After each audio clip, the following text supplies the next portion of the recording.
لطائف علمی جو اسلامی تاریخی واقعات کے پس منظر میں بیان کی جاتی ہے، آج آپ کیا فرمائیں گے؟ ہاں، اس سلسلے میں چونکہ طہارت پر گفتگو چل رہی ہے، اسی حوالے سے مجھے واقعہ یاد آیا۔ شاہ ولی اللہ رحمہ اللہ تعالیٰ کے صاحبزادے ہیں شاہ عبد الرحیم رحمۃ اللہ علیہ، بہت بڑے محدث گزرے ہیں، بہت بڑے مفسر۔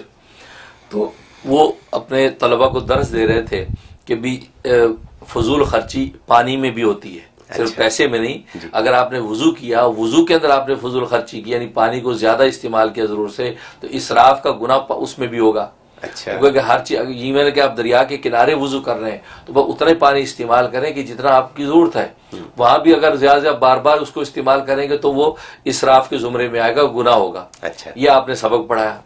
سبق پڑھانے کے بعد آپ جو ہے وہ گنگا جمنا ہوا کرتا تھا، آپ سبق کے بعد غوطہ لگایا اور 4 میل کا سفر کرتے تھے، 4 میل کے بعد نکلتے تھے۔ ایسے آپ مشاق تھے اپنی تیراکی میں، تو وہاں نکلے اور آپ جو بار بار جو ہے وہ کنارے پہ بیٹھ کے نہا رہے ہیں۔ تو اب طلباء جب وہاں پہنچے، طلباء نے دیکھا حضرت بار بار نہا رہے ہیں، بار بار پانی بہا رہے ہیں۔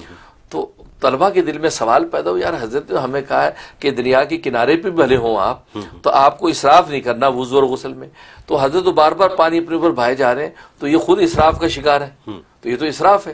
یہ ان کے دل میں بات آئی تو حضرت نے طلباء کے چہرے کو دیکھ کے پہچان گئے، کہا کہ لگتا ہے تمہیں ایک شبہ ہوا ہے جی۔ اور شبہ یہ ہوا کہ ابھی تو سبق میں کہا ہے کہ پانی میں بھی اسراف نہیں کرنا، بھلے دریا کے کنارے پہ ہوں، اور میں مسلسل بالٹی پانی اپنے اوپر ڈالے جا رہا ہوں، نہائے جا رہا ہوں، تو یہ کیسے جائز ہو گیا؟ تو یہ بات کی طلباء کہ جی حضرت بالکل یہی سوال ہمارے دل میں آیا، تو یہ کیسے جائز؟ فرمایا کہ دیکھو علم اور لا علمی کا کتنا فرق ہے، اس لیے قرآن نے کہا کہ لا یستوی الذین یعلمون والذین لا یعلمون، علم والے اور نا علم والے دونوں برابر نہیں ہو سکتے۔ یہ اس کی وجہ ہے، کہتا مجھے جس بات کا علم ہے تمہیں نہیں ہے۔ حضرت فرمایا وہ یہ کہ فرمایا کہ دیکھو اگر تم جو ہے طہارت کی نیت سے جب غسل کرو گے تو بس اتنا ہی پانی استعمال کرنے کی اجازت ہے جس سے تمہیں طہارت حاصل ہو گئی، لیکن جب تم تبرید کی نیت کرو گے، یعنی اپنے آپ کو ٹھنڈک پہنچانے کی نیت کرو گے، تو اس کا دائرہ بہت وسیع ہے۔ جب تک مجھے ٹھنڈک محسوس نہیں ہوگی میں نہاتا رہوں گا، لہذا میرے لیے حلال ہو جائے گا۔ اس لیے علم کی وسعت جو ہے انسان کے لیے بڑے آپشن پیدا کر دیتی ہے۔ لہذا مجھے یہ تبرید کی نیت کر کے آپ نہائیں، بھلے آپ 10 بالٹی میں نہائیں۔